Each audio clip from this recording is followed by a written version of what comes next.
the circuit shows the identical transistors Q1 and Q2 are bashed in active region with beta 120. The Zener diode is in breakdown region with VZ 5 volt Zener voltage and IZ current across the Zener is 25 milliampere. If IL सारे current मार करके दे रखा है question में, ये IL है 12 मिलियम्पियर and VEB1 and VEB2 जैसा कि base emitter voltage 0.7 volt, then the values of R1 and R2 in kilo. ये PNP ट्रांजिस्टर दे रखा है, PNP ट्रांजिस्टर और दे रखा है PNP ट्रांजिस्टर में base emitter forward bias. Active region के लिए क्या करना होगा, बेस एमिटर फॉरवर्ड बायस कैसे करना होगा, ये P है, ये P है, ये आपका P है और इधर है, तो इधर आपका collector side emitter side P है, इधर हाई और इधर लो।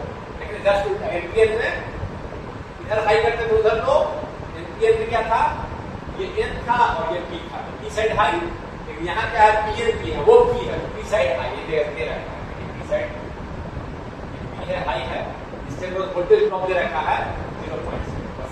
यही आपको ऐसे प्लस माइनस कर दिया कि ये हाई पर है, इसके बाद ड्रॉप कितना है 0.7। कोई क्वेश्चन में दिक्कत नहीं कर, क्लियर बड़ा बना दिया है। आप बता दिया कि आपको R1 और ये है R2 दोनों रखा है, R1 एंड R2 ये पूछा। तो देखिए कोई दिक्कत नहीं, जैसे पहले करते थे। यहाँ पर अगर हम ये देखिए ये करंट दे रखा है, तो हमें ये करंट क्या है, कलेक्टर करंट है, कलेक्टर करंट है, तो हम IB भी निकाल सकते हैं। IB निकालेंगे तो IB मालूम हो गया, इधर का करंट IZ यही हुए हुए हैं, जिधर की वस्तु का करंट जा रहा है ये करंट मुझे मालूम चल जाएगा। तब करंट मालूम चल गया, नेट करंट यहाँ से KVL लगाकर यहाँ का वोल्टेज लिख देंगे और ये रेजिस्टर निकाल देंगे। कोई दिक्कत नहीं है, कोई दिक्कत नहीं है। यहाँ का करंट में आसानी से निकाल सकता हूँ। कैसे देखिए, IB निकाल सकता हूँ, IC मुझे IL क्या है, IL is just the collector current of this transistor. So IB क्या होगा, IC क्या होता है, बीटा IB, IB क्या होगा IC बाई ID।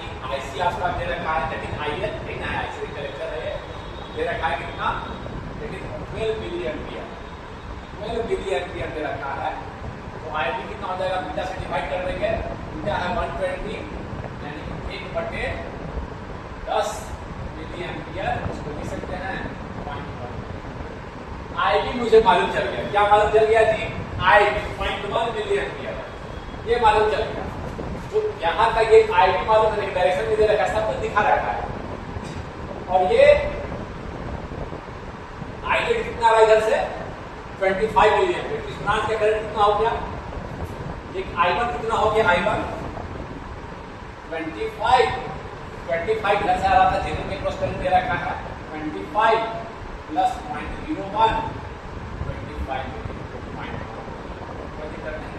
ये करंट मुझे 25.0 मिलियम्पियर करंट मुझे निकल गया। इसके करंट मालूम है, रेजिस्टेंस निकालना है, कहीं से कैसे KVL लेकर यहाँ का वोल्टेज लिखते हैं, ये कहाँ से लिखा पाएगा, यहाँ से लिख सकते हैं, यहाँ से लिख सकते हैं।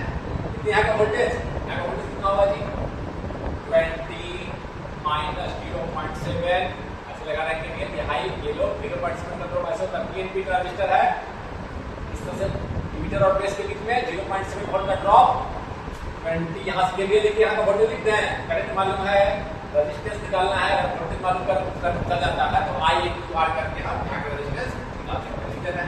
यहाँ का रेजिस्टेंस नहीं दे रहेगा, यहाँ से KVL लिखना आसान है, सब कुछ मालूम है मुझे, यहाँ से KVL लगा 20 माइनस 0.7 माइनस VZ दे रखा है, that is 5 is equal to this point of voltage। इस point of voltage क्या बोलते हैं, किसी को ये बोलने से कोई दिक्कत नहीं थी, ये बोलते हैं। तो देखिए कितना आ गया, ये कितना आ गया, 20 में से 5 घटाएंगे 15, और 15 में से 5 घटाएंगे 14.2। कोई दिक्कत नहीं। 14.3 वोल्ट आपको मालूम है क्या? यहाँ का वोल्टेज मालूम है, करंट मालूम है, रेजिस्टेंस निकालना है, निकाल सकते हैं आसानी से। ठीक है, आप आई के मान इधर आया हुआ है 5.1, निकाल रहे हैं यहाँ से।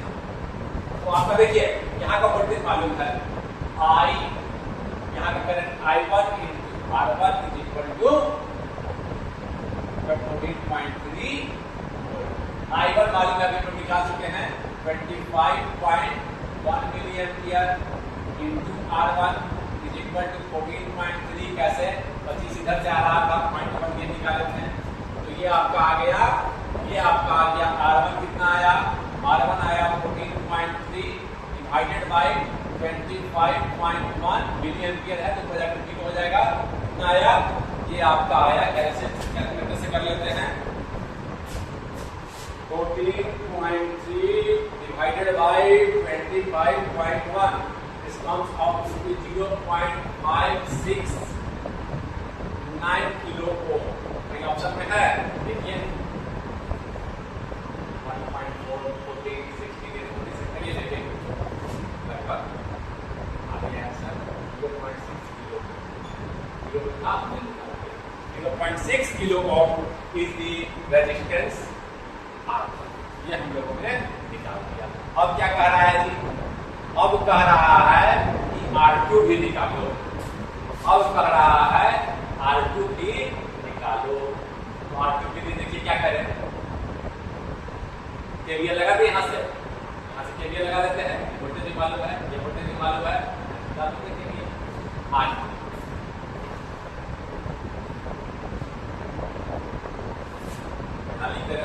ये आया था 3.16।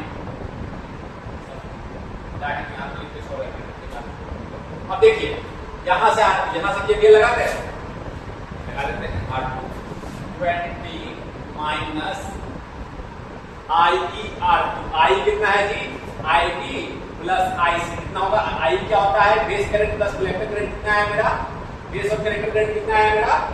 25.1 मिली एम्पियर। कैसे निकालते हैं? ये आपका आया था कितना है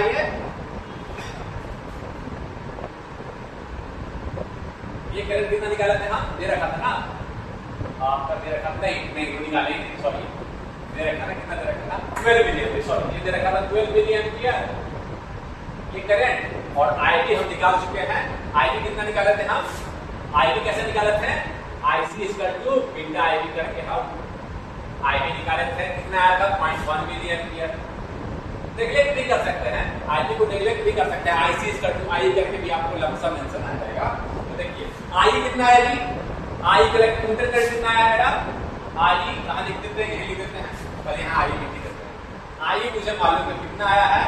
IC प्लस I, लगभग IE almost equal to IC भी लिख सकते हैं, क्योंकि मुझे दे रखा था I है, क्या देखा था? 12 मिली एम्पियर। और IB निकाले हैं 0.1, थोड़ा सा अंतर आता 0.1 लिखा, कितना आया? 12.1 मिली, 0.1 का अंतर आता IB में, निकाल चुके दे रखा है।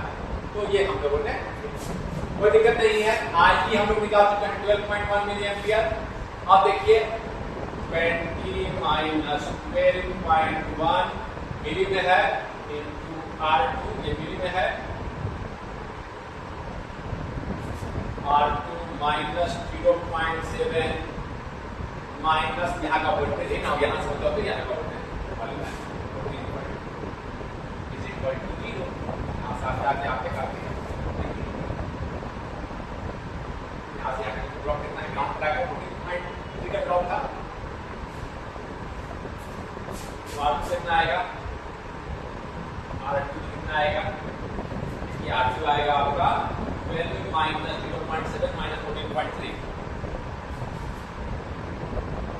सॉरी 20 12 होगा 20 माइनस 0.7 माइनस 14.3 5 डिवाइडेड बाय, ये कर दिया डिवाइडेड बाय 12.1 मिली में है, 12.1 माइनस 3 पड़ जाएगा तो आ जाएगा किलो, ठीक है ना? 20 minus 0.7 minus 14.3 is equal to I 12.1 into R2 calculation से 5 भागा 12.1 कितना आया 0.41 किलो ओम। चला पता so this is the right answer 0.6 kilo ohm this resistance R2 0.4। जब भी आप देखिए इस तरह का क्वेश्चन, देखिए आईसी दे रखा है, आसानी से आईवी निकालनी है और देखिए कि यहाँ का करंट रेजिस्टेंस पूछ रहा है, यहाँ का करंट तो मुझे मालूम है चल गया, ये फिगर बड़ा बनाता है। लेकिन ये बिल्कुल आपको सिंपल ऐसे देखने से लगा आपको पहले क्या क्या हो गया, लेकिन ये बिल्कुल ही सिंपल क्वेश्चन है। करंट मालूम है, रेजिस्टेंस निकालना है, यहाँ से आसानी से ये आपका क्वेश्चन सॉल्व हो गया। Now we move to next question. In this question actual BJT in the circuit given below is biased in an active region with a beta of 100, that is common emitter current here IC by IB. If IB is equal to 10 microampere, IB is given, then VCE is equal to VCE. Input is rounded onto 2 decimals. ये आपको पूछना है VCE। VCE जैसे हम पहले निकालते थे, हमें क्या करना होगा, यहाँ का वोल्टेज VCC इस करंट में ये कर देंगे, हमें यहाँ का वोल्टेज मिल जाएगा। VC क्या होगा, VC माइनस। तो देखिए अभी इस बार क्या है, यहाँ पर कैसे करते हैं इससे, यहाँ जो अभी करंट फ्लो करेगा वो क्या होगा जी, IC बीजेटी क्या होगा, IC प्लस IB ना फ्लो करेगा, IC पर आगे करेगा, अब IB ये करंट ये IC करेगा, कोई दिक्कत नहीं है, ये IC है,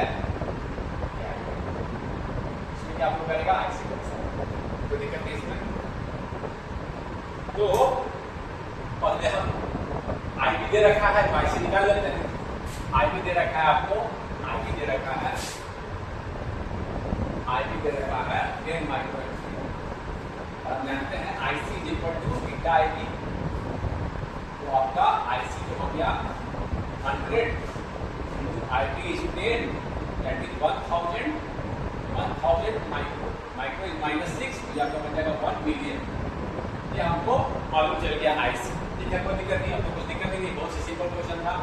दिस माइनस दिस VC और माइनस दिस इज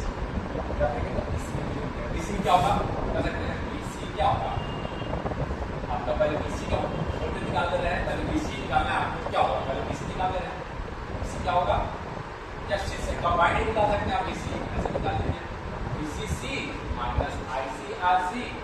IC यहाँ नहीं कर रहा है, यहाँ ध्यान देंगे आपको पता है IC plus IB, IC plus IB, और ये आपका रजिस्टर लगा रखा है 5 किलो में है, यहाँ का वोल्टेज माइनस यहाँ का वोल्टेज एक साथ कर दे रहा है, माइनस IC प्लस I क्या होता है, IC प्लस IB कंबाइंड।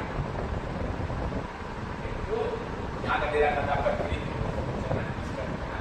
दे रखा था आपका रेजिस्टेंस आपका दे रखा था माइनस किलो में है, समझ रहे बात को। VCC माइनस दिस हो गया यहाँ का वोल्टेज VC और माइनस ये हो गया यानी कि VC is equal to VC minus IC plus IB मुझे मालूम है, IC प्लस IB कितना है जी, IC प्लस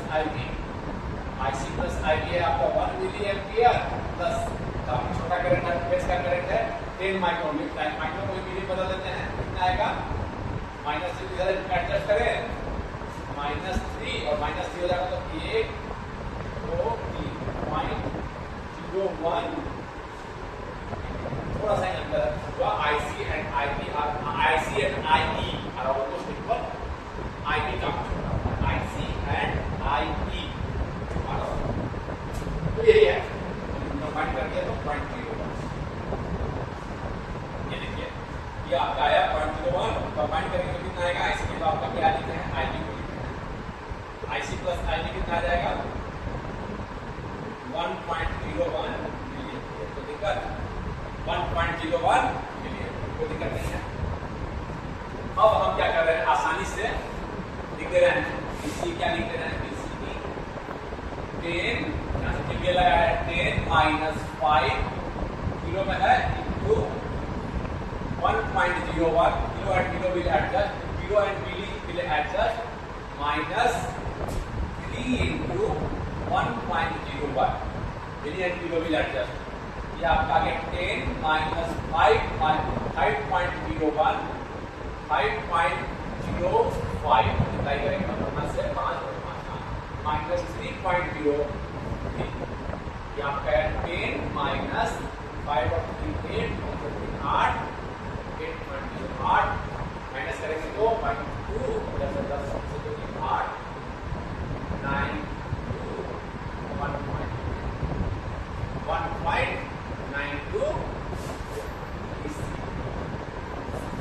ध्यान रखना था कि करंट IC प्लस I में जा रहा है। एक बार लगा के क्या किया CC माइनस IC इस करंट IC प्लस I है इस करंट इनटू रेजिस्टेंस यहाँ का वोल्टेज हो गया CC माइनस दिस वोल्टेज यहाँ और फिर यहाँ का लिखना है तो इस करंट इनटू ठीक है IC प्लस I को कंबाइन इंटर करंट क्या होता है IC प्लस I ये वोल्टेज माइनस कर इस वोल्टेज माइनस यहाँ का वोल्टेज निकल गया यहाँ का वोल्टेज निकाल दिया माइनस 1.1 माइनस कर दिया EC ये आपका 1.92 that is C is the right answer. इस तरह से क्वेश्चन आपका होगा। Now we going to next. In this question for the BJT amplifier shown below, this is that amplifier. VBE is 0.7 as usual. VBE. KT by Q 26 millivolt. KT by Q क्या होता है? Thermal voltage VT. Thermal equivalent of voltage VT मालूम है आपको। Assume the BJT output resistance R0 is very high. Output resistance is very high. R0. तो क्या output resistance is? Change in Vout upon change in output current। अगर active region में है तो output का वोल्टेज चेंज भी करेंगे तो करंट में चेंज नहीं होता था, इसलिए वो दिख रहा है। And base current is negligible. The capacitors are also assumed to be short circuited at signal frequencies. The input is Vi is directly coupled the low frequency gain। Gain पूछ रहा है आपको, ना घुमा फिरा के, लेकिन कहा गया आपको गेन निकालने के लिए। और जानते हैं कि गेन की कैलकुलेशन भी करते हैं तो हम लोग एसी एनालिसिस करते हैं, स्मॉल सिग्नल मॉडल बनाते हैं और कैपेसिटर को शॉर्ट मानते हैं। इसी कैपेसिटर से मुझे कोई मतलब ही नहीं है एसी एनालिसिस में, सारे कैपेसिटर शॉर्ट, सारे कैपेसिटर को हम शॉर्ट करेंगे। यहाँ पर देखिए इनपुट को कहा है डायरेक्टली कपल्ड किया है, कोई कैपेसिटर यूज नहीं किया। इससे आपको सेंटेंस से कंफ्यूज होने की जरूरत नहीं है। डायरेक्टली कपल्ड का मतलब होता है इस तरह से, बिना कैपेसिटर का यूज किए हुए। कैपेसिटर का यूज क्यों करते हैं? जैसे आउटपुट है तो डीसी को ब्लॉक करने के लिए, केवल एसी जाए तो आपको कहीं रखा है कि जो हमारा गेन निकालेंगे तो हम कैपेसिटर सिग्नल फ्रीक्वेंसी पर इसको शॉर्ट मान लेना है, उससे मुझे कोई दिक्कत नहीं है। कुछ बहुत बड़ा मुश्किल क्वेश्चन नहीं है, केवल आपको गेन निकालना है। तो गेन निकालना है तो हमें बीजेटी का मॉडल बनाना होगा। अभी हमें कौन सा मॉडल आसान है? बेस करंट भी नहीं दे रखा है। सबसे आसान मॉडल इस तरह से आपको दे रखा है KT by Q, तो ये वाला मॉडल जो है आपको इनपुट साइड को हम सबसे आसान R5 इसके क्रॉस वोल्टेज पे डिपेंड कर रहा है, आउटपुट का करंट स्मॉल सिग्नल मॉडल बना रहे हैं। इस तरह से किस रेट से डिपेंड कर रहा है? GM क्या है? Change in output current upon change in this voltage. यही वोल्टेज मेरा अभी बेस इलेक्ट्रिक का वोल्टेज है, ठीक है, इसी को R5 बोलते हैं। V5 इसी को R5 बोलते हैं, इसी के क्रॉस वोल्टेज, इसी को क्रॉस वोल्टेज, इस R5 के क्रॉस वोल्टेज। इनपुट को मैंने R5 से दिखा दिया ये इसी के क्रॉस वोल्टेज V5, ठीक है ना। जैसे कि मान लीजिए एसी आया तो चलिए आपको कहेगा सर यहाँ डीसी तो नहीं रखा कि हम देखिए मीटर को माइनस में क्या रखा था, बेस मीटर अभी भी फॉरवर्ड बायस ही है। एक मिनट समझ ले कि सर यहाँ पर तो कोई डीसी वोल्टेज से बायसिंग ही नहीं किया, यहाँ मीटर को क्या कर दिया? माइनस में कर दिया। ये अगर डीसी से प्रॉपर्ली बायस है तो ये मॉडल का यूज करते हैं। अगर इस तरह से है ये भी ग्राउंड है, इस दोनों ग्राउंड के साथ में दिखा सकते हैं, कोई दिक्कत नहीं। तो गेन क्या आता है जी? गेन आता है इसके रिस्पेक्ट में माइनस GM गेन आता है। बस ये फॉर्मूला बहुत ही लगा देना है, कोई दिक्कत नहीं है, कोई दिक्कत। लेकिन GM निकालने के लिए मुझे क्या करते हैं हम? GM क्या आया था आपका? IC by VT। इसके लिए मुझे क्या करना होगा? डीसी एनालिसिस से हम डीएम क्या होता है ट्रांस कंडक्टेंस, डीएम क्या होता है change in output current, small change in output current upon small change in VBE, ये होता है।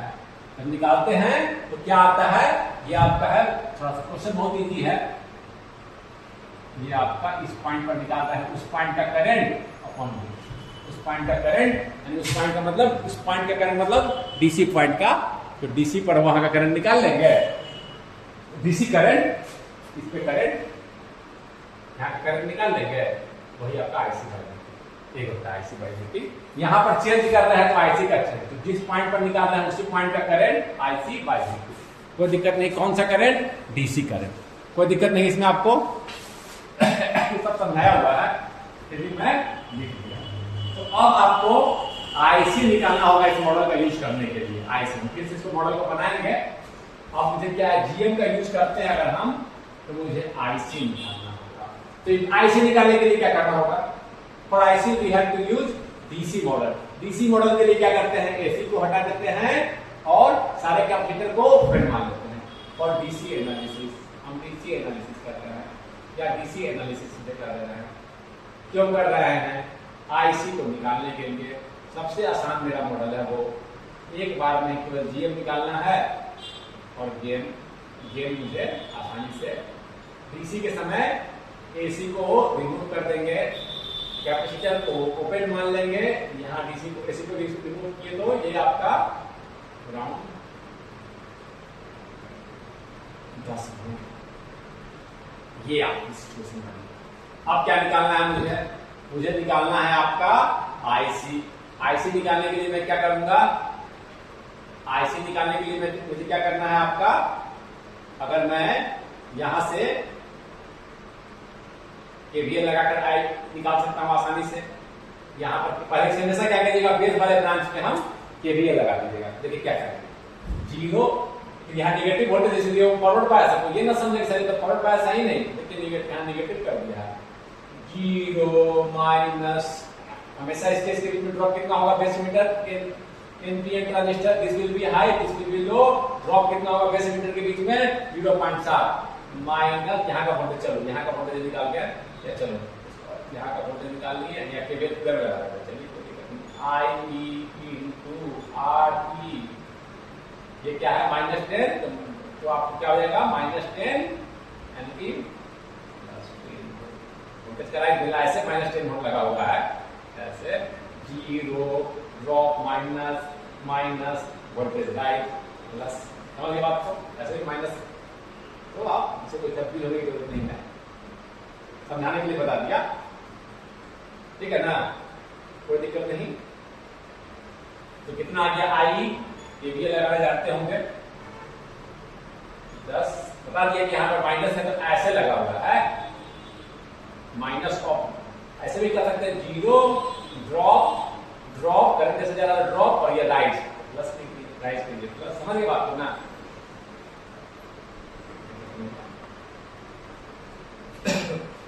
10 माइनस 0.7 अपॉन RE, RE मुझे दे रखा था, RE क्वेश्चन में दे रखा है, आप छोड़ दिए क्या, RE क्वेश्चन में दे रखा है, RE है आपका 20 किलो, यहाँ दे रखा था, RE दे रखा है 20 किलो, RE लिख दीजिएगा 20 किलो, 9.3 अपॉन 20 किलो, मिली में आ जाएगा, डिवाइड कर दे रहे हैं 9.3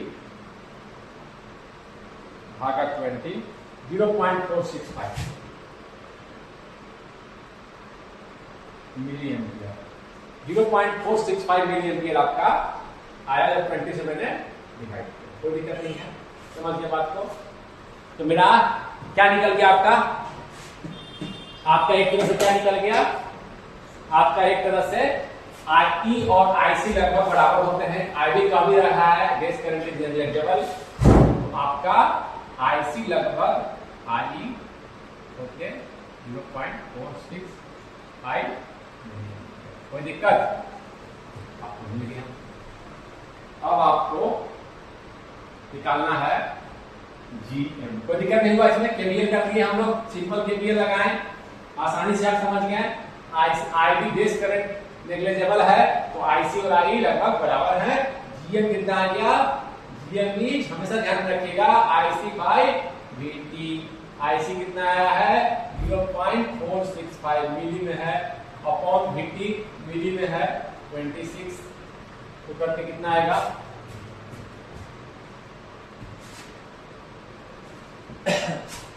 0.465 भागा 26, 0.0117। ये आपका डीएम आया, क्या यूनिट होगा जी, करंट अपॉन मिलीमीटर जो कटिंग गया है, एम्पियर अपॉन वोल्ट। तो दिक्कत जस्ट रेजिस्टेंस का उल्टा, रेजिस्टेंस का उल्टा। जीएम निकल गया आपका, जीएम आपका निकल गया। अब क्या है कुछ बचा ही नहीं, जीएम क्या लिख दे हम साइड में आपने लिख दे रहे हैं, जीएम आप निकाल चुके हैं 0.0174 एम्पियर पर। अब करना है मुझे एसी एनालिसिस, जीएम वाला मॉडल बना देंगे। यहां हो गया आर पाई, ये हो गया जीएम, वी पाई इसी वोल्टेज पर डिपेंड करता है, ये है वी पाई, यही वी पाई है जो कि वीपीई है, ठीक है ना, वही ना वीपीई, कुछ लगाई नहीं हुआ, वीपीई कुछ लगाई नहीं, जो वोल्टेज यहाँ है वो यहाँ। अब देखिए ये बेस हो गया, ये कलेक्टर हो गया, ये आप वैसे वैसे लगा दीजिए। इसको क्या करना है, डीसी शुड बी ग्राउंड, तो इसको ग्राउंड करेंगे तो कहां चला जाएगा, ये यहां और ग्राउंड। इमीटर देखिए, इमीटर का ये रेजिस्टेंस है, तो कैपेसिटर क्या करेगा, इसको शॉर्ट करेगा, तो ये ग्राउंड, ये ग्राउंड हो गया, पूरा का ग्राउंड।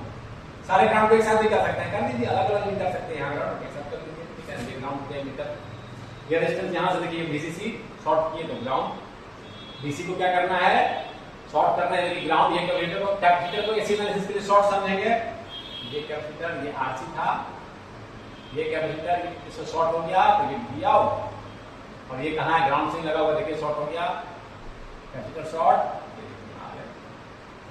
10 किलो, दोनों 10-10 किलो ओम है, ये भी 10 किलो ओम है, समझ रहे हैं। इसको ग्राउंड कर दिया तो यहाँ, और ये कहां चला गया, ग्राउंड से जुड़ा हुआ है, इसी को ग्राउंड, यानी कि देखिए ये और ये ग्राउंड, ये भी ये और ग्राउंड। तो दिक्कत एक बार में चल जाएगा, यहां पर लगा रहे हैं कि एक बार की बात है, एक बार में आप केवल गेन कैलकुलेट कर देना है मुझे। अब आप कह रहे होंगे कि सर ये क्या कह रखा था कि the output resistance R not is infinity, output का है यहां पर हम यहां पर हटाकर यहां वोल्टेज का चेंज है और करंट का चेंज है। यहां अगर हम चेंज करेंगे, यहां पर चेंज करेंगे हम, तो क्या कोई करंट में चेंज आएगा, नहीं, क्योंकि ये एक्टिव रीजन है, ये इंफिनिटी कह रखा है। थोड़ा बहुत चेंज आएगा तो उसे रजिस्टर के रूप में मॉडल कर सकते थे। आर नॉट क्या होता है, change in IC with change in VCE. Output VCE के रिस्पेक्ट में हम चेंज करते हैं तो क्या कोई चेंज आता, नहीं आता, क्योंकि एक्टिव रीजन में है, आता भी तो बहुत स्मॉल आता, वही कह रखा है इंफिनिटी, यानी वो पे इसी को घुमा के कह रखा था ना, कोई दिक्कत नहीं। अब देखिए ये क्या आएगा जी, आउटपुट क्या आएगा, ये मेरा वी आउट है, वी आउट क्या आएगा, वी आउट क्या होगा, ये करंट इनटू दिस रेजिस्टेंस ऐसे फ्लो कर रहा है, यहाँ पे नेगेटिव, यहाँ पे voltage negative, minus gm into V pi into equivalent of this resistance 10 और 10 5 किलो में, तो V out upon V pi, ये गेन है, वी पाई ट्रांजिस्टर का गेन है, लेकिन यही वोल्टेज यहाँ लगा हुआ है, यही वोल्टेज यहाँ है, यहाँ बीच में कोई रजिस्टर नहीं है, रजिस्टर आता तो उसको एडजस्ट करके तो कोई दिक्कत ही नहीं, दैट इज द गेन। वीपा ही का यही का जो चेंज हो रहा है, यहाँ का चेंज हो रहा है, देखिए यहाँ जो चेंज हो रहा है ना, यहाँ का चेंज हो रहा है। एसी के लिए एसी की बात कर रहा हूँ, यहाँ जो चेंज हो रहा है इसको शॉर्ट मान लिए हैं, ये जो चेंज हो रहा है वही यहाँ का चेंज है, तो दिखा रहे हैं यहाँ का जो चेंज है। मॉडल में देखिए जरा अच्छा मॉडल में देखिए, यहाँ जो चेंज कर रहे हो वही यहाँ का चेंज है, बीच में तो कोई रजिस्टर नहीं ना है, जो यहाँ का चेंज है वही यहाँ का चेंज है। V out upon V pi is equal to, या इसको वी आउट अपॉन, इसको ऐसे भी कर सकते हैं, वी आउट अपॉन वी पाई ही तो वी इन है, वी माइनस जीएम इनटू 5 के में है, जीएम है 0.005 0178 इंटू 5 मल्टीप्लाई कीजिए, इंटू के में ध्यान रखिएगा, इंटू 5 0. ये आपका आया 0.0894 के।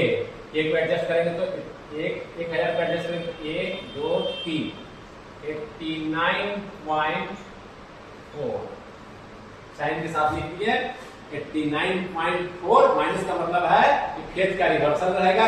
ये अगर हाई पॉजिटिव साइकिल में रहेगा तो उसका नेगेटिव, जब ये नेगेटिव होगा तो पॉजिटिव। मैग्नीट्यूड आपका 89.4 माइनस बता रहा है कि आउट ऑफ फेज होगा। thus we solve the question।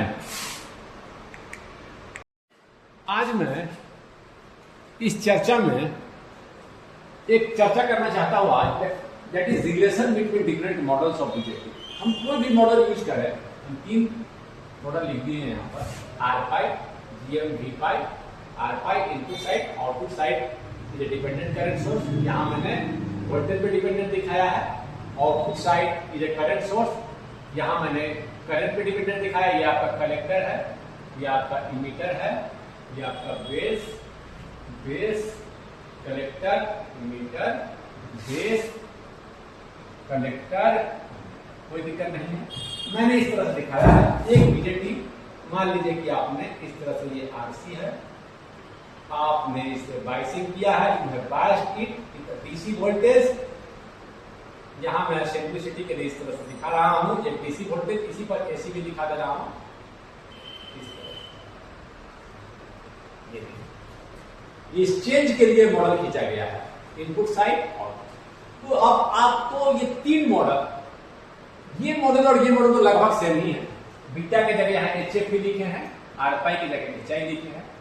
Dependent current source, current is depending upon input current, current is depending upon, ये मैंने इसका पहले भी चर्चा किया हूं, बट आज मैं दिखाना चाहता हूं कि देखिए इससे आप गेन लिखे, ये तो दोनों लगभग सिंगल ही है। इसकी और इसकी मैं रिलेशन को देखता हूं। यहां से हम गेन लिखेंगे तो गेन लिखेंगे इस मॉडल से GM V5 इंटू, गेन लिखेंगे तो V5 इधर कर देंगे, GM इंटू RC माइनस, यानी कि गेन करने का मतलब V आउट अपॉन V5, ये मैं बोल रहा हूं V5, ये आपका GM अपॉन। चलो ये इसी को करते हैं। This both are all similar.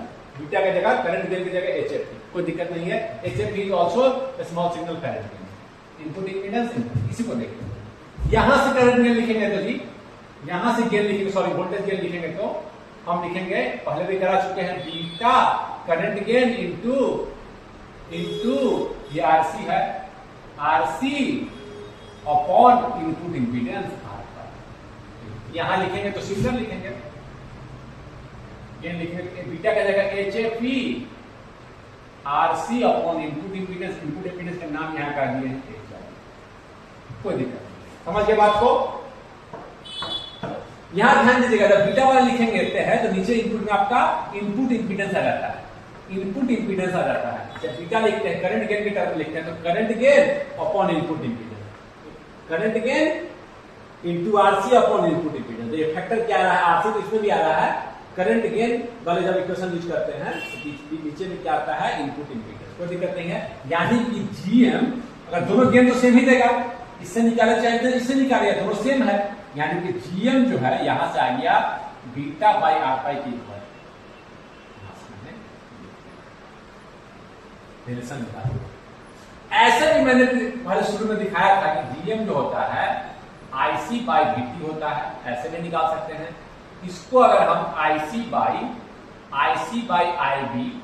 IB से डिवाइड कर दिए, ऊपर में मल्टीप्लाई कर दिए, VT तो था ही, इसको लिख सकते हैं IC बाई IB बीटा और VT by IB RPi।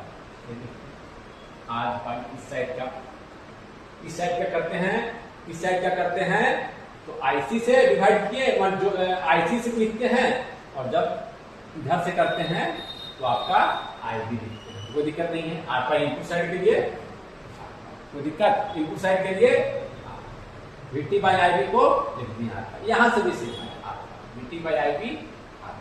DC current R pi क्या होता है?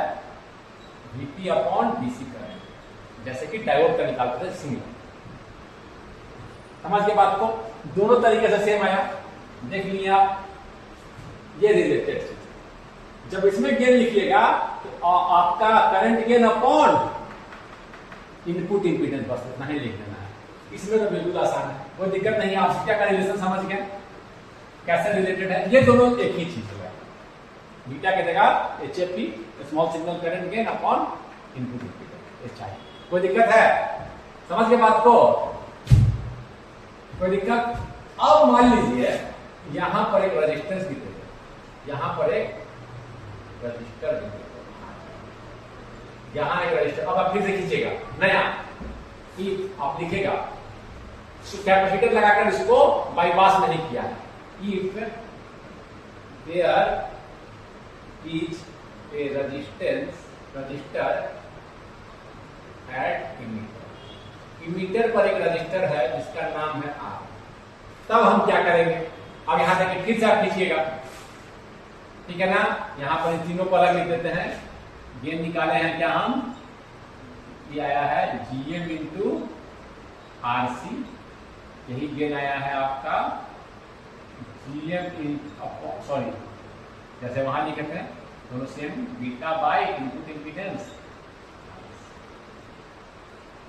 ये अब इसका गेन क्या होगा?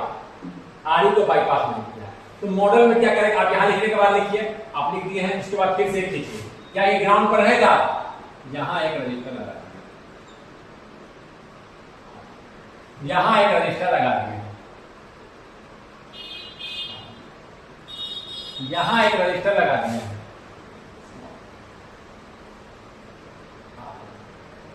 ठीक है ना? कोई दिक्कत? यहां से देखें, यहां से देखें हम, वी आउट जो हो गया, वी आउट जो हो गया similar beta IB into RC हो गया। अब IB को रिप्लेस कर देना है इनपुट साइड से। अब जब IB को रिप्लेस करने जाएंगे, यहां से KVL लगाएंगे, V इन IB को रिप्लेस करना है इनपुट से, minus IB R pi minus, इसमें कितना करंट जा रहा है जी? इसमें कितना करंट जा रहा है? IB plus beta IB। जैसे ही मीटर में जाता है बेस करंट और कलेक्टर करंट, यानी कि इसको लिख सकते हैं IB को कॉमन निकाल दिए तो 1 plus beta IB into RE। ये हो गया इसका 2 0, ठीक ना होगा? तो IB क्या लिख सकते हैं हम? IB लिख सकते हैं, IB लिख सकते हैं, IB लिख सकते हैं। इसे पूरे को ले जाएंगे तो इधर चलो कर ही देते हैं। IB is equal to IB R pi plus 1 plus beta IB RE। तो IB हम लिख सकते हैं, मीन के टर्म में लिख देना, इसको रिप्लेस कर देंगे यहाँ पर, इसको चलो 1 बोल दीजिएगा।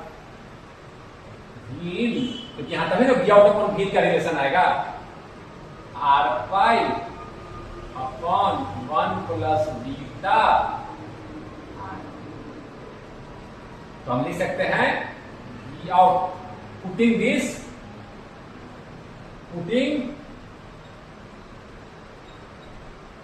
the value of IB in equation 1। क्यों? क्योंकि मुझे IB को भीन के टर्म में लिखना है, तभी तो वी आउट अपॉन भीन होगा। क्या आएगा जी? ये आपका आ जाएगा V out is equal to minus beta RC, RB की जगह लिख देंगे V in by R pi plus 1 plus beta RB। V out upon V in, इसका हो जाएगा minus beta RC upon R pi plus 1 plus beta. समझे बात को? 1 प्लस बीटा, एक सेकंड देख लीजिए, नीचे भी कट गया था। हाँ ठीक है, 1 प्लस बीटा आर ई, यहां पे फिर से लिख दूंगा इसको, ये कट गया था, 1 plus beta 1 plus beta replace कर दिया। आपको कोई दिक्कत? ये आपका तो यहां एक चीज और ध्यान देने की जरूरत है। देखिए आया, अच्छा वी आई बी ये है, तो वीन अपॉन आई बी क्या आता है जी? वीन अपॉन आई बी क्या आता? वीन अपॉन आई बी क्या आता? वीन अपॉन आई बी क्या आता? V in upon I B R pi plus 1 plus beta, ठीक ना आता। और V in upon I B change in input voltage और चेंज इन करंट क्या होता है? इनपुट इंपीडेंस, यानी कि ये इनपुट इंपीडेंस, इसको नहीं बोले इनपुट इंपीडेंस आर डैश नाम दे दिए, यही तो होता। आर रेजिस्टेंस लगाने से क्या होता है? इनपुट इंपीडेंस बढ़ जाता है, इनपुट इंपीडेंस बढ़ जाता है। देखिए पहले केवल आर पाई था, अब इस फैक्टर से बढ़ गया। तो आप इसको, जैसे मैं पहले कहा था कि गेन जो हो गया, यहां के बाद यहां देख दो, जो गेन होता है वो होता है आपका ट्रांजिस्टर का current gain beta, current gain beta upon RC से मल्टीप्लाई कर दीजिए, जो लोड का रेजिस्टेंस है, और नीचे लिख दीजिए इनपुट इंपीडेंस। इनपुट इंपीडेंस अब कितना रहा? R pi plus 1 plus beta. समझे? देखिए पहले से गेन घट गया, पहले केवल बीटा बाय आर पे था, डिनोमिनेटर बढ़ गया। फॉर्मूला ट्रिक यहां से क्या किए? करंट गेन इनटू रेजिस्टेंस, जैसे पहले बोला, और इनपुट में current gain into resistance, denominator में total input impedance, total input resistance, जैसे कि हमने टोटल इनपुट रेजिस्टेंस मैंने लिख दिया, इनपुट रेजिस्टेंस मैंने लिख दिया। कोई दिक्कत? इसी को तो इनपुट इंपीडेंस बोलते हैं। इनपुट इंपीडेंस बोलिए या रेजिस्टेंस, यहां तक सब रेजिस्टिव एलिमेंट ही है, दोनों एक ही आएगा। Input impedance total input impedance से डिवाइड कर दीजिए, करंट गेन इनटू आरसी, और divided by total input impedance कर दीजिए। आपका सारा का सारा ये आपका फिर से आपका बन गया। कोई दिक्कत? समझ गए बात को? टोटल अब कहिएगा कि सर इसमें क्या आता है? देखिए करंट गेन रजिस्टर लगाने से करंट गेन घट गया, वोल्टेज गेन घट गया। अगर ऐसे लिखते तो जी, गेन लिखे हैं हम माइनस बीटा अपॉन आरसी से मल्टीप्लाई करना है total input impedance, R pi plus 1 plus beta R. अगर हम ऐसे लिखते हैं, इसी को गेन लिखते, एचएफपी के टर्म में लिखते तो क्या लिखते जी? बीटा की जगह लिख देते एचएफपी आरसी एचआई। देखिए कैसे रिलेटेड है, 1 प्लस एचएफपी। अब कोई कहेगा सर कि जीएम के टर्म में लिखते तो सर क्या लिखते हैं? जीएम के टर्म में, देखिए नीचे वाला आ रहा है ना, जीएम के टर्म में लिखते तो क्या लिखते? ठीक है, जीएम के टर्म में लिखते तो क्या लिखते? तो देखिए यही से कर देते हैं, यहां से देखिए जीएम क्या होता है? जीएम होता है beta by R pi, gm होता है बीटा बाई आर पाई, या इसको लिखें तो H F E by R H I P, दोनों इक्विवेलेंट है। एच एफ ई अपन यहां करते हैं, यहां करते हैं जीएम के टर्म में लिखना है। कोई बोलेगा सर जीएम के term, in terms of GM. अब कोई कहेगा terms of GM sir gain क्या होगा? जब आर रेजिस्टेंस दिया हुआ है तब, तो देखिए क्या होगा, बीटा दिए हुए जी, आर पाई से डिवाइड करते हैं, ठीक है, इसी को आर पाई से डिवाइड कर दिए, नीचे भी डिवाइड कर दिए, गेन लिख रहे हैं इन टर्म्स ऑफ जीएम, और dividing numerator and denominator by R pi. इसको डिवाइड करेंगे तो क्या हो जाएगा? 1, इसको डिवाइड करेंगे तो 1 plus beta upon R pi into R. क्या आया?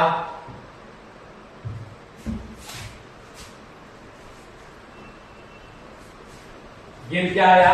बीटा बाई आर पाई को लिख दे जीएम, जैसे पहले आता था, माइनस साइन है, माइनस सब में है, इसी को लिख रहे हैं ऐसे। इसी में क्या किए हैं? आर पाई से डिवाइड कर दिए हैं, इसी को क्या किए हैं? आर पाई से डिवाइड कर दिए हैं। तो गेन मेरा क्या आ गया? गेन मेरा जब आ गया बीटा बाई आर पाई को क्या लिख सकते हैं, is gm, beta by R pi is gm, gm R C upon 1 plus beta, लगभग बीटा के बराबर है, 1 plus beta is almost beta, beta 1 plus beta को हम लिख देना है ऑलमोस्ट बीटा, तो बीटा बाई आर पाई ये भी जीएम। पहले गेन था जीएम आर सी जब ये रेजिस्टेंस नहीं था तब, अब आरई रेजिस्टेंस लगा दिए, क्यों लगाते हैं, to stabilize the operating point. जब वो लगा दिए तो आपका क्या होता है, देखिए गेन क्या होगा, घट गया इस फैक्टर से। ऐसे ही आप रखेंगे तो क्या करेंगे हम, डिवाइड बाय इनपुट इंपीडेंस, नया इनपुट इंपीडेंस है उसे डिवाइड कर दो, current gain RC upon input impedance, ऐसे करेंगे तो GM into RC 1 plus GM RC से डिवाइड कर दो। देखिए दूसरा ये क्या किया है, ये देखिए 1, ये क्या किया है, गेन को जीएम, ये तो 1 से बड़ा होगा तो ये हम लिख सकते हैं जीएम आरसी अपॉन, ये 1 से बड़ा है तो GM RE, GM cancel, RC by RE कर दिया। गेन को जीएम से इंडिपेंडेंट कर दिया। इससे क्या फायदा है जी, अगर टेम्परेचर चेंज करता और जीएम चेंज कर जाता या ट्रांजिस्टर का पैरामीटर चेंज करता, बीटा चेंज कर दिया या जीएम चेंज कर दिया, जीएम क्या था, IC by beta, IC change कर सकता है टेम्परेचर से, बीटी चेंज कर सकता है टेम्परेचर से, तो क्या हो जाता, गेन अगर वैरी करेगा तो ये क्या लाएगा आपका जी, डिस्टॉर्शन लाएगा। आपका गेन कांस्टेंट होना चाहिए, हर इनपुट सेम तरीके से राइज करना चाहिए, 4 है तो 4 से ही सब कुछ, सारा एम्पलीट्यूड 4 से ही, अलग अलग से राइज करेगा तो ये कैसा सेप आ जाएगा, इस तरह से सेप आ जाएगा, कभी गेन कुछ है कभी गेन कुछ है। अगर तब सब कुछ 4 से ही मल्टीप्लाई किया 4 टाइम, तो यही 4 टाइम इलोंगेट हो जाएगा, ऐसे ऐसे समझ लीजिए, कोई 4 से मल्टीप्लाई हो रहा है, कोई 3 से मल्टीप्लाई हो रहा है, कोई 2 से मल्टीप्लाई, तो शेप बिगड़ जाएगा ना, समझ रहे हैं। इस शेप को सेम रख कर इंक्रीज करना है। तो मान लीजिए कि मेरा ये शेप, अगर हम सबको 4 से मल्टीप्लाई करते हैं सारा चीज, इसको इस सब ये केवल डायमेंशन है, तो 4 से ऐसे हो जाएगा। अगर मैं क्या करूं, यहाँ 4 से करूं, यहाँ 3 से करूं, तो शेप कैसे हो जाएगा, यहाँ ऐसे, यहाँ ऐसे, ऐसे ऐसे हो जाएगा, इससे ऐसे ऐसे, समझ रहे ना बात, डिस्टॉर्शन हो गया। तो इट विल, इससे क्या करता है, डिसेंसिटाइज द गेन, रेजिस्टेंस क्या किया है, negative feedback, desensitize the gain with parameter variation, parameter gm vary भी कर देगा तो RC by RC constant, resistance does not change much. तो देख रहे हैं ये फायदा है, ये आप ध्यान में रखिएगा। लेकिन गेन क्या हो गया है, डिक्रीज कर दिया है। नेगेटिव फीडबैक का ये है कि गेन तो डिक्रीज करेगा और stabilize the operating point, make the gain insensitive to parameter variation, ये आप ध्यान रखिएगा। समझ गया बात को जी। हम किसी तरह से निकालें, हम फिर से एक बार लिख दे रहे हैं कि जब आपको गेन ऐसे लिखना है, गेन लिखा हुआ है आपको, तो हम क्या करेंगे, करंट गेन HF भी लिखिए चाहे बीटा, कोई दिक्कत नहीं, दोनों सेम ही है, सिमिलर है दोनों, कोई दिक्कत नहीं। बीटा इंटू यहाँ का आउटपुट का resistance upon total input impedance. अगर RE नहीं रहता तो इनपुट इंपीडेंस होता R पाई या HI, अगर RE है तो इनपुट इंपीडेंस क्या होगा, बढ़ जाएगा, इंक्रीज कर जाएगा। और RE है और बाईपास भी नहीं किए, उसको बाईपास भी नहीं किए, तो अगर कैपेसिटर से बाईपास करते तो मान लेते कि कैपेसिटर शॉर्ट कर दिया इसको, लेकिन अभी तो नाम भी नहीं है, कैपेसिटर लगा ही नहीं है। ऐसे लिखेंगे गेन क्या है, वी आउट अपॉन वी इन, ये मेरा गेन है या वी पाई और गेन अभी बराबर है, ठीक है ना। चलो वी मतलब ये रजिस्टर में सारा का सारा वोल्टेज यही आ रहा है, इसके ध्यान रखिएगा कैसे रखेंगे। और अगर हम gain RE resistance is present, इसी को गेन को कैसे लिख सकते हैं, दूसरे तरीके से बीटा बाई आर पाई से डिवाइड करते हैं हम, ये लिख सकते हैं बीटा ऊपर डिवाइड करते हैं हम लोग ऊपर नीचे आर पाई से, then gain can be written as if we divide numerator and denominator by R pi. And gain कैसे लिख सकते हैं हम लोग, gain GM beta by R pi GM RC upon 1 plus GM। Gain पहले से ये नहीं था तो गेन ये था, अब ये आ गया तो गेन, समझ गए बात को। इसी चीज को हम अगर HFE में लिखना है तो इसको ऐसे भी लिख सकते हैं, और गेन को कैसे लिख सकते हैं, minus HFE RC upon total input impedance HIE 1 plus beta का जगह HFE। समझ गए बात को? इसका हम लोग यूज करके अभी आगे सॉल्व करेंगे।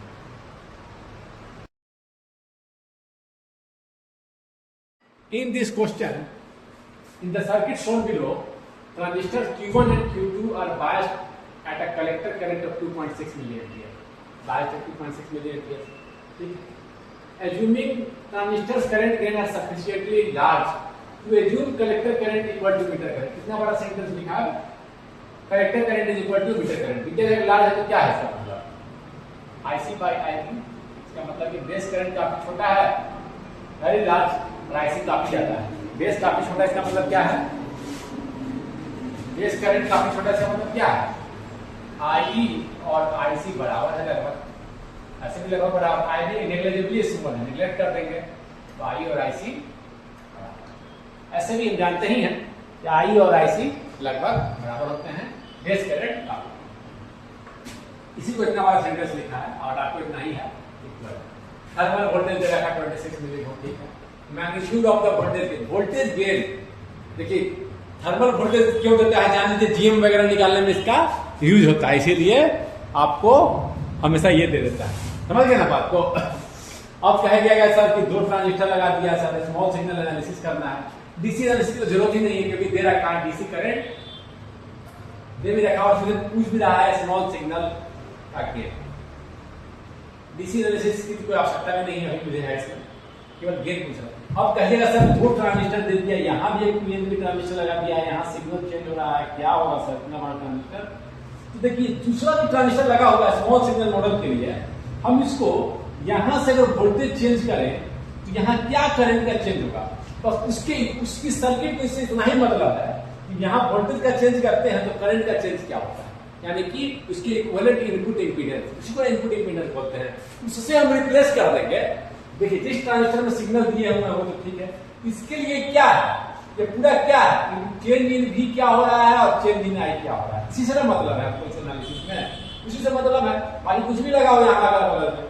तो देखिए इमीटर पर देखिए ये कनेक्टेड, जब भी इमीटर पर कनेक्टेड है, मान लीजिए आरपाई मॉडल से ही बात कर रहा हूं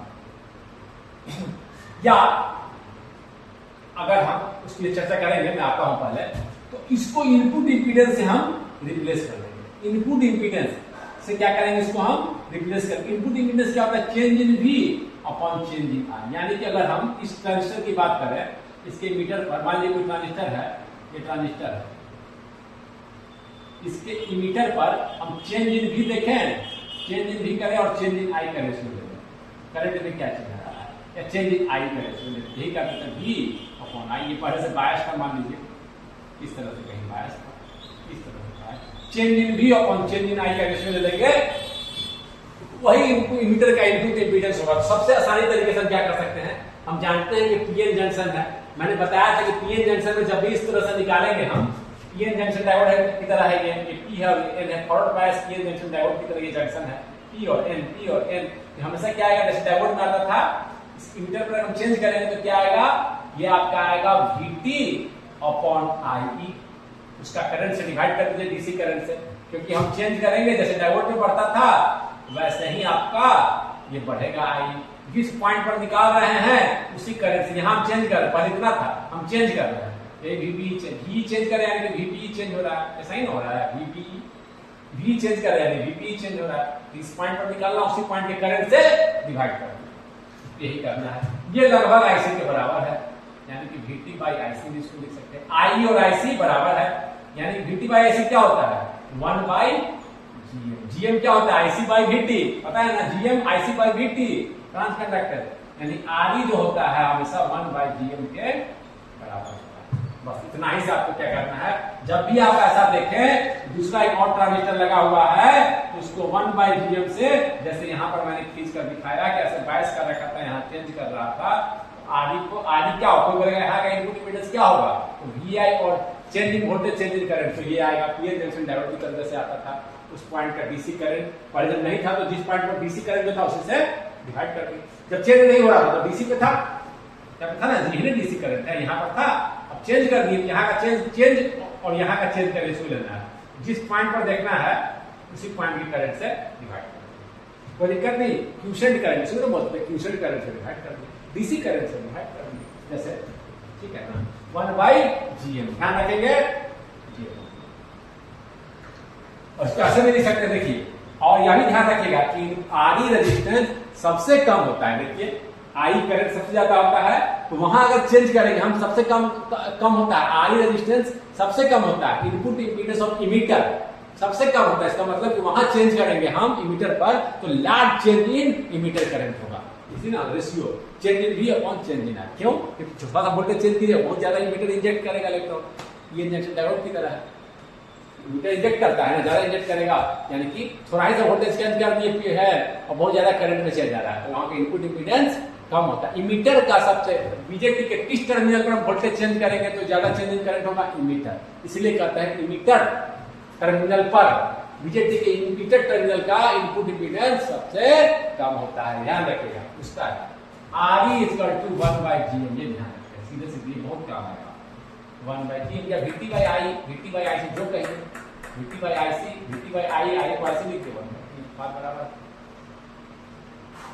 ये या ऐसे भी लिख सकते हैं। GM क्या होता है जी, GM बता दिए हैं अभी हम, निकाले हैं, β/R5, R is equal to 1/GM, GM को लिख दें, GM को लिख दिए हम 1/GM, यानी कि 1/GM क्या आ जाएगा, R5/, देखिए R5 को बीटा लिख सकते हैं, कोई दिक्कत नहीं, आपको केवल याद रखना है, यही याद रखना है, मेन यही चीज है, इसी उल्टा होती है, कोई दिक्कत हो रही है, VT/I से 1/, कोई दिक्कत नहीं है, समझ के बात को, R is equal to 1/GM, कोई दिक्कत नहीं होगा, इसी को ऐसे बोलिए, ये सब रिलेटेड है, GM को ऐसे भी लिख सकते हैं, सब आपस में इंटर रिलेटेड है, कोई दिक्कत नहीं, आपको केवल ये ध्यान रखना है, क्यों? क्योंकि R is equal to VT/I, I and IC are almost equal, इसको 1/GM भी हम लोग लिख सकते हैं, समझ के बात को। तो हम क्या करें, फॉर स्मॉल सिग्नल, हम यहाँ लिखिए for small signal, for small signal हम क्या कर सकते हैं, यहाँ चेंज करेगा, इस पूरे को रिप्लेस कर सकते हैं, इस पूरे को रिप्लेस कर सकते हैं, इस पूरे को रिप्लेस कर सकते हैं 1/GM, यहां पर एक 1/GM कर डीसी के लिए तो ऐसे भी ग्राउंड, एसी एनालिसिस के लिए इसको भी ग्राउंड कर देंगे, एसी एनालिसिस के लिए भी ग्राउंड, ये भी ग्राउंड पर चला जाएगा, कोई दिक्कत नहीं है, कोई दिक्कत नहीं है। एसी एनालिसिस के लिए मॉडल खींच लो, इसमें समझ खींचा तो कैसे दिखाएंगे आप इसको, हम देखिए खींचने की जरूरत नहीं है, उससे सिंपल सिंपल के लिए R5 1/GM,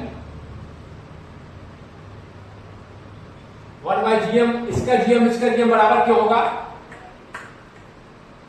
इसका क्योंकि दोनों को क्या था, कलेक्टर करंट सेम ही है, तो कलेक्टर करंट सेम है, इसका GM निकालेंगे IC/VT, इसका निकालेंगे, ये वाला इस तरह से इक्विवेलेंट निकाले हैं, RE क्या हो जाएगा 1/GM2 एंड GM2 1 और GM1 आर इक्वल, क्योंकि GM2 में क्या है, GM2 क्या है, GM2 IC/VT, IC2/VT, but collector current दोनों में बराबर ही है ना, दोनों में कलेक्टर करंट बराबर है, लेकिन दोनों का GM एक ही है, कोई दिक्कत नहीं है। ऐसे अलग अलग रहता तो अलग अलग डिवाइड करते, बट यहाँ पे एक ही है ना, यहाँ से ही रखा है, एक ही, अलग अलग तो नहीं है, तो इससे कोई दिक्कत नहीं, समझ गए ना बात। तो दोनों GM, ये GM और इसका GM बराबर है, तो यहाँ क्या लगा दिए हैं 1/GM। एसी मॉडल के लिए इसको भी ग्राउंड करते हैं, ये आपका यहाँ अलग से ग्राउंड कर देंगे, इस ग्राउंड को इस ग्राउंड को साथ नहीं मिलाएंगे, क्यों? क्योंकि ये अभी ग्राउंड पर नहीं है, समझ रहे हैं ना, यहाँ फीडबैक रजिस्टर यहाँ ग्राउंड है, जैसे वहां यूज करते थे, कैसे लिखते थे फार्मूला, जब आरई रेजिस्टेंस दिया हुआ है तो कैसे होता है गेन का फार्मूला, गेन का फार्मूला क्या होता है, जब आरई रेजिस्टेंस दिया हुआ है तो वी आउट, गेन का फार्मूला क्या होता है, V out upon V in, gain का फार्मूला होता है GM RC, यानी RC इक्विवेलेंट, कुछ रेजिस्टेंस लगाए नहीं हुआ, एक ही रेजिस्टेंस है, दो रहता तो दोनों का इक्विवेलेंट लिखते हैं, 1 + GM R, यही ना होता है, जब रजिस्टर लगा होता है तब ये क्या आ जाएगा -GM, RL कितना है 1 किलो में है, किलो में है ये, GM निकाले नहीं निकाल लेते हैं, RE 1/GM, जीएम निकाल लेते हैं पहले, निकाल लेना चाहिए था। IC/VT 2.6 मिलीमेल और 26 किलो में, 26 सॉरी किलो बोल रहे हैं, 26 भी मिलीमेल क्या रखा ना, 26 मिलीमीटर कैंसिल 26 बटे 260 1/10। कोई दिक्कत? ये आपका आ गया गेन, कितना आ गया V आउट अपॉन V कितना आ गया जी माइनस GM, ये मिलेगा होगा 1/10 इंटू 1 किलो यानी 1000 अपॉन 1 प्लस GM कैंसिल 2, 1 + 1 2, 1 + 1 2 लिखेगा अगला स्टेप में, यानी 1000 से 1 कट गया माइनस कितना हो गया जी ये, हाँ 100 अपॉन 2 माइनस मैग्नीट्यूड गेन का कितना आएगा 50। Magnitude of the gain, magnitude of the gain, magnitude of the gain, अच्छा VS बोला था, कोई दिक्कत नहीं, VN बोलिए, VS बोलिए, कोई ये कितना आ गया मैग्नीट्यूड केवल बोला है, कोई दिक्कत? इस तरह से आपका ये क्वेश्चन यहाँ सॉल्व